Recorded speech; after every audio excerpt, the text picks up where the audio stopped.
Street magic show. Malnad नाम के गांव में गिरीश कर्नाड नाम का मिलिट्री ऑफिसर रहता था। वो रिटायर होने के बाद गांव में एक घर बनाकर खेती बाड़ी करता हुआ रहने लगा। उसके बेटे बेटी पोता पोती सब शहर में सेटल हो गए थे। छुट्टियों में पोता पोती आए, उन्हें खेत खलिहान झील वगैरह दिखाने लगा, पर बच्चों को वो सब देखने के बाद मजा नहीं आया। बच्चे दादाजी से, दादाजी गांव तो अच्छा है, हरा भरा और सुंदर है, पर बोरिंग है। यहाँ कोई और एंटरटेनमेंट नहीं है क्या? इस गांव में मल्टीप्लेक्स, गेमिंग हब वगैरह नहीं है क्या? जब आप लोग बोर होते हैं तो क्या करते हैं दादाजी? यूं सवाल पे सवाल करने लगे। अरे अरे अरे रुको, अब क्या चाहते हो? तुम लोग बोर हो रहे हो, यही ना? तुम्हारी बोरियत को दूर करने के लिए मेरे पास एक मंत्र है, उसका नाम है मैजिक। तब दोनों बच्चे, वाओ, मैजिक शो, फैंटास्टिक! दादाजी आप मैजिक करना जानते हैं? आपने कहाँ सीखा? क्या आप जादू कर सकते हैं?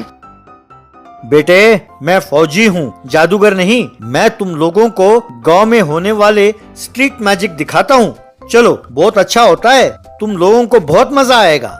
कहकर उन्हें स्ट्रीट मैजिक शो ले गया।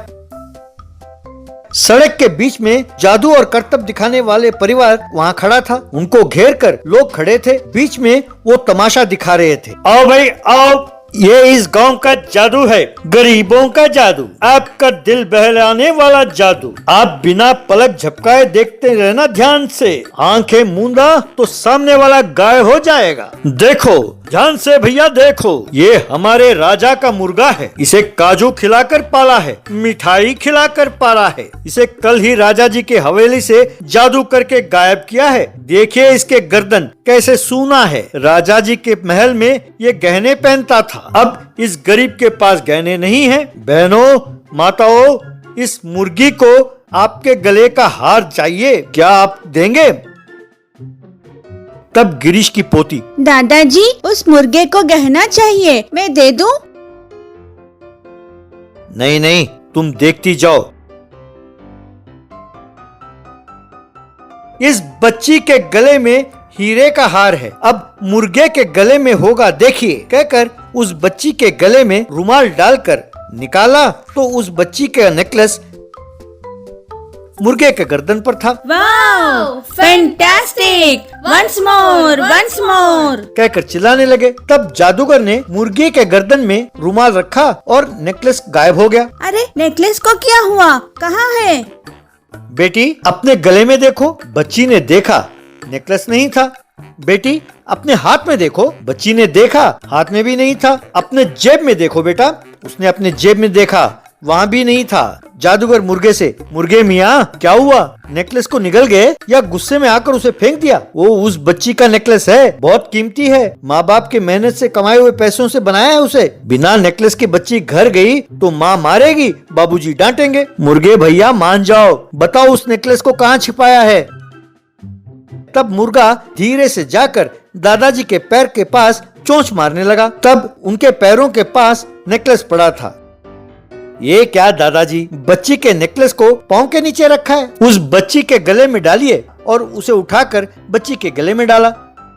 अब मुर्गे को आराम करने देते हैं। हमारे पास मुन्ना और चिन्ना नाम के बंदर हैं, वे दोनों अच्छा नाचते हैं। यहाँ जितने भी बच्चे बूढ़े दादा दादी चाचा चाची मामा मामी सब नाचने वाले ही लगते हैं, पर हमारे मुन्ना चिन्ना आप सबसे अलग नाचते हैं। आप जमीन पर नाचते हैं तो ये दोनों तारों पर नाचते हैं। तब बंदरों को बाहर निकालकर, अरे मुन्ना चिन्ना दिखाओ अपना नाच। दोनों बाहर आकर तारों पर नाचने लगे। बच्चे ताली बजाते हुए एंजॉय करने लगे। लोगों ने पैसे निकालकर जादूगर को दिया। जादूगर उसे एक थाली में इकट्ठा करने लगा। तब लोगों में सब एक एक करके, अरे हमारे गहने कहाँ हैं? अरे मेरे बच्चों के गहने गायब हैं। तब सब गहने गायब हैं, गहने गायब हैं कहकर शोर मचाने लगे। लगता है कि इस जादूगर ने ही हमारे गहने गायब किया है। इसे पकड़कर पेड़ से बांधो, देखते हैं कि वो गहने कहाँ गायब हैं। उसे 4 मार पड़ेगी तो अपने आप बाहर निकालेगा। कहकर उन जादूगरों को पेड़ से बांधकर मारने लगे। हाय रे, बाप रे, अरे बचाओ, अरे हाय, हमने नहीं चुराया है, हम पेट भरने के लिए जादू दिखाते हैं बस, पर हम कभी चोरी नहीं करते साहब, कहीं कुछ गलत हुआ है, चोर आपके ही बीच में होगा, जरा ध्यान से देखें और उसे पकड़ें। तब गिरीश से बच्चे, दादाजी बेचारे उस जादूगर को बचाइए दादाजी, असली चोर को ढूंढे। अरे कैसे काम में फंसा दिया मुझे बेटा। ऐसा कहकर सबको लाइन में खड़ा किया, हाथ आगे बढ़ाने को कहा।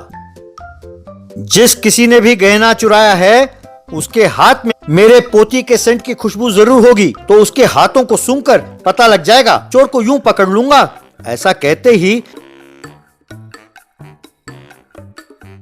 लाइन में खड़ा कन्ना नाम का चोर अपने हाथों को पैंट पर पोंछने लगा। गिरीश ने उसे देख लिया, फिर उसके पास जाकर उसे पकड़कर, यही है चोर, इसकी तलाशी लें। तो उसकी तलाशी ली तो गहने मिले, उसे लोगों को सौंप दिया, जादूगर को छोड़ दिया, कन्ना को पुलिस के हवाले किया। दादाजी आपको कैसे पता चला कि वही चोर है? वैसे मैंने तो कोई शर्त नहीं लगाया था। उन्होंने चोरी नहीं की, उन्हें पता है कि उनके हाथ में सुगंध नहीं है, इसलिए वो उन्होंने कुछ नहीं किया। पर चोर ने ये सोचा कि कहीं खुशबू ना लगी हो, इसलिए वो हाथ पोंछने लगा। ये देखकर मैं समझ गया कि वही चोर है। दादाजी हमें स्ट्रीट मैजिक बहुत अच्छा लगा और आपके चोर को पकड़ने का तरीका भी बहुत अच्छा लगा। तब गिरीश बच्चों को लेकर घर गया। बच्चों ने छुट्टियां गांव में मजे से बिताई। टूथकार। एक दिन अंधेरी नाम के गांव में सफेद सिंह नाम का एक व्यक्ति टूथकार लेकर आया। सफेद सिंह ने उस कार को गांव के बीच में रोककर माइक में, अंधेरी गांव वासियों, आप सब जानते हैं कि तुम मीठे तो जग मीठा, इसीलिए आपके लिए नया वनीला वज्रदंती टूथपेस्ट लेकर आया हूं। हमारे इस टूथपेस्ट का इस्तेमाल करेंगे तो आपके दांत वनीला आइसक्रीम की तरह सफेद हो जाएंगे। इतना ही नहीं, हमारे टूथपेस्ट की एक और खासियत है, इसे इस्तेमाल करेंगे तो बिना कोई व्यायाम किए 2 महीने में ही दुबले पतले हो जाएंगे। जल्दी कीजिए, बहुत लिमिटेड स्टॉक है। एक आदमी एक भैंस को लेकर आया। भैया बहुत सालों से इसके दांत को साफ नहीं किया और ये पीले पड़ गए हैं। अगर मैं तुम्हारा टूथपेस्ट से इसके दांत साफ करूं तो क्या इसके दांत सफेद हो जाएंगे? जी हाँ, बिल्कुल होंगे साहब। इस टूथपेस्ट के साथ ही जानवरों के लिए ही खास टूथपेस्ट भी तैयार किया है। दोनों को मिलाकर केवल 100 रुपए ही इसका दाम है, कहकर टूथपेस्ट और एक बड़ा सा टूथब्रश उसे दिया। बाद में एक बूढ़ा आया। बेटा मेरे तो नकली दांतों का सेट है, क्या मैं तुम्हारा टूथपेस्ट इस्तेमाल कर सकता हूँ? नकली दांतों में ये और अच्छा काम करता है चाचा। अपने मन में, अरे क्योंकि दांत टूट भी जाए तो तुम्हें क्या फर्क पड़ने वाला है, ऐसा उसने सोचा। उसे भी एक टूथपेस्ट बेचा। उस गांव में स्वरंजीत नाम का एसआई था। वो बहुत मोटा था। स्वरंजीत उस कार के पास आया। क्यों भाई, क्या तुम सच कह रहे हो? अगर मैं टूथपेस्ट का इस्तेमाल करूंगा तो दुबला हो जाऊंगा। आप इस्तेमाल करके तो देखिए सर, आप ही समझ जाएंगे। 2 महीने में यदि आप स्लिम ना हुए तो कहना। स्वरंजीत ने भी टूथपेस्ट खरीदा। यूं सफेद सिंह ने उस गांव में बहुत सारे लोगों को टूथपेस्ट बेचकर वहां से चला गया। स्वरंजीत ने वो टूथपेस्ट इस्तेमाल किया, बस उसके सारे दांत उखड़ गए। 2 महीने बाद उस जिले का एसपी पुलिस स्टेशन इंस्पेक्शन के लिए पहुंचा। एसपी ने स्वरंजीत को देखकर, क्यों भाई स्वरंजीत, सुना है तुम्हारे सारे दांत उखड़ गए? सुना है तुमसे बोला भी नहीं जाता। गांव वाले शिकायत कर रहे थे कि तुम बोलते हो तो उन पर थूक गिरता है, ऊपर से तुम काफी दुबले पतले हो गए हो। अब क्रिमिनल्स तुमसे कहां डरने वाले हैं, इसीलिए तुम्हें कारमन घाट चौकी ट्रांसफर करता हूं, क्योंकि वहां ज्यादा केस नहीं है, तुम्हें लोगों से मिलने की जरूरत नहीं होगी। इस तरह स्वरंजीत कामन घाट चौकी पहुंचा। एक दिन सफेद सिंह अपने टूथ कार को लेकर उस गांव में पहुंचा। सफेद सिंह ने एक जगह कार को रोककर, आओ भाई आओ, हमारे वनीला वज्रदंती का प्रयोग करें और अपने दांतों को मजबूत करें, साथ ही साथ स्लिम और ट्रिम बने रहें। तभी स्वरंजीत उसके पास गया। क्यों, मुझे पहचाना? नहीं सर, आपको कभी नहीं देखा। ये लीजिए, हमारा टूथपेस्ट इस्तेमाल करें, आपके दांत सफेद हो जाएंगे सर। कहकर पेस्ट देने ही वाला था। अरे दांत होंगे तभी ना सफेद होंगे।